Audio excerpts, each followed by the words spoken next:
दोस्तों, नागिन का गुस्सा इतना खतरनाक होता है कि वह अपने बदले को पूरे किए बगैर चैन नहीं लेती।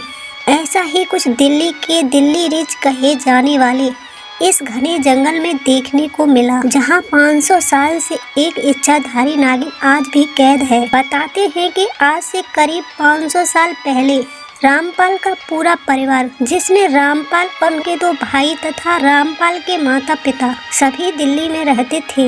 एक दिन रामपाल दिल्ली के दिल्ली रिज के नाम से जाने वाले घने जंगल में अपने 2 दोस्तों के साथ घूमने के लिए निकले थे, क्योंकि यहाँ कई ऐतिहासिक पुराने किले भी थे।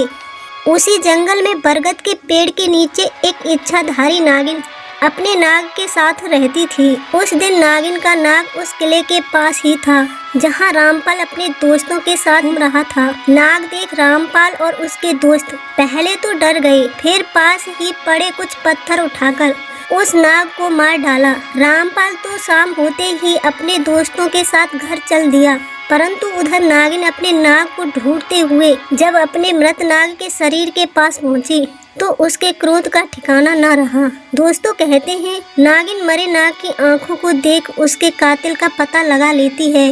नागिन को रामपाल और उसके दोस्तों के चेहरे अपने नाग की आंखों में साफ साफ दिखाई दे रहे थे। धीरे धीरे नागिन ने रामपाल के दोनों दोस्तों को मार दिया और रामपाल को भी उसने मौका देख डसा और मार दिया।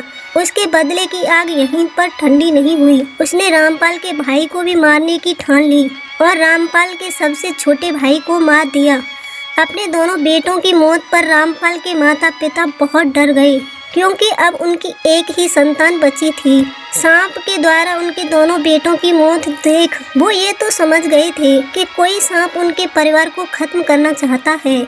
वे अपने बेटे को बचाने के लिए कई सपेरों के पास गए।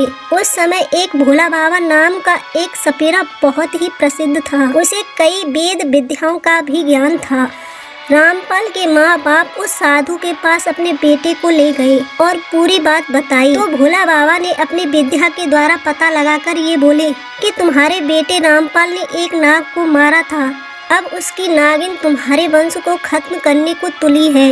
अगर तुम अपने बेटे को उस नागिन से बचाना चाहते हो तो मेरे साथ तुम्हें एक काम करना पड़ेगा। उसके बाद वे उन्हें उसी बरगद के पेड़ के पास ले गए जहां वह नागिन रहती थी। बाबा ने रामपाल के भाई को उस बरगद के पेड़ के पास बैठाया और महामृत्युंजय मंत्र का जाप करने को कहा और खुद नागिन के इंतजार में पास की झाड़ियों में छिप गए। जैसे ही नागिन रामपाल के भाई को मारने आई, बाबा ने तुरंत गरुड़ा मंत्र का जाप करते हुए उस नागिन को बरगद के पेड़ में कैद कर दिया। इस प्रकार रामपाल के भाई की जान बच गई। दोस्तों कहते हैं, आज भी वह नागिन उसी बरगद के पेड़ में कैद है और दिल्ली की इस जगह जिसे दिल्ली रिज कहते हैं, इस घने जंगल में आज भी नागिन के चिल्लाने की आवाज आती है। दिन हो या रात, कोई भी इस जंगल में जाने की हिम्मत नहीं करता। आज के लिए बस इतना ही।